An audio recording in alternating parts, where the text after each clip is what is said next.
Hey, what's going on? It's Chad from Michigan. How you doing? What's going on, Chad? I'm doing pretty good. How about you?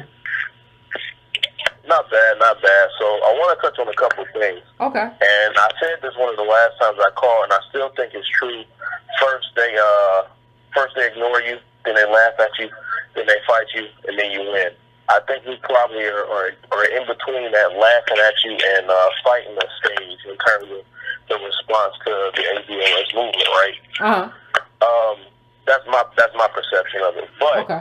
Relative to Bernie Sanders, the previous caller, she for lack of a better phrase, she stole a lot of my thunder. But that's fine. I'm not really tripping like that. But it's interesting how Senator Bernie Sanders, is so obtuse and playing the dummy man role relative to reparations. When he asks these questions, what does reparations? What does that mean? I mean, you know exactly what it was when you co-sponsored the Just Act last year, which is what's the name of that? It's the Justice for Uncompensated Survivors Today Act, which would help provide Holocaust survivors and their family members with restitution. You co-sponsored that. You know what reparations is. So there's not a question of if he knows what it is. But and this is not the case for Bernie Sanders, but I think the people asking him questions about reparations are asking the wrong type of questions. Because what they're doing, they're pigeonholing reparations as being exclusively for slavery and exclusively a check or cash disbursement. Yeah. Right? So instead of, when he says, what a reparations, what does that mean? Instead of saying a money or a check for slavery, why aren't these people smart enough to say it's a specific set of policies that account for and aim to make recompense for enslavement, Jim Crow, redlining, property and waste, that's lynching, mass incarceration, so on and so forth. Everything born from enslavement, not just the enslavement itself. Yeah, because exactly. The thing is, the moral imperative at that time was ending enslavement. Now the moral imperative is making redress for everything that followed from enslavement. Better yet, some of these people, they can ask, well, reparations would be similar to what Jewish people got following the Holocaust, including but not limited to land and money. And what I find is that he's trying to use the how of reparations to distract from the why. And there's no amount of how you can explain if people don't have the conviction on why reparations are necessary. And he's using the how to distract from that. Because if it's me or anybody like me, you're going to say, yeah, I'm about that reparations. How are we going to get it done? Okay. I'm not going to say, how are we going to get it done, and then I'll see if I'm with it or not.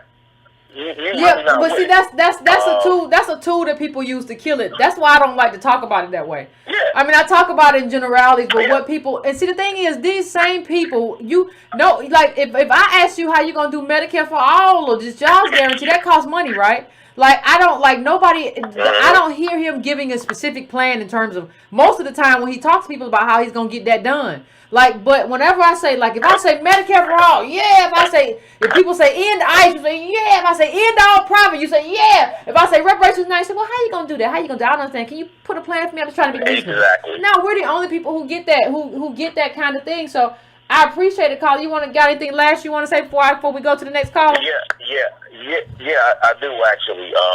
It's interesting you put those stats earlier about the incarceration rates. So, in Vermont, the state of Vermont is 1.2% black people, right? That's the black population. That ain't no black people. That's like one black man running around. That's about like 8,000 black people in the entire state. Yet the black prison population is over 2,000 per 100,000. He's been in the Senate for 20 years. What has he done to address that in his home state? So you saying he want our vote, but he ain't did nothing to show that he like understands us or wants to do anything to get our vote? I mean, pretty much. Okay. Last thing I do want to address, and I'll make this kind of short, relative to the Pan-Africanism. I'll say this. I don't have a problem with Pan-Africanism in principle. I have a problem with Pan-Africanism in practice because in practical terms, it's been lopsided, it's been one-sided. In fact, Pan-Africanism was generated by ADOS. That being said, Pan-Africanism has to originate and be politically functional on the continent before it can be effective anywhere else in the diaspora, right? If it's not anchored and functional on the continent, there's no way it even makes sense for it to work anywhere else, period. You know what I mean? And to that point, the Pan-Africans, they mad at the ADOS movement when we talk about reparations being exclusively for ADOS, right? But they're not talking about CARICOM and how their reparations movement is exclusive to the Caribbean member states of CARICOM. And understand it, and understand, fam. Listen, understand. I'm not mad at CARICOM. Because these kind of justice claims have to be exclusive, not because people are trying to be mean to me or because Caribbeans don't like me. It's not about that at all. I'm sure we cool. It's a matter of legality. There you go. It's a matter of legality. You have to be specific. It's a matter of legality. And in fact, the UN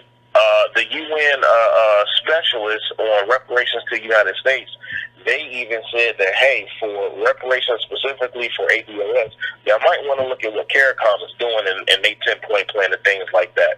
But the Pan-Africanists, they not making no noise about how CARICOM is exclusive to the CARICOM member states.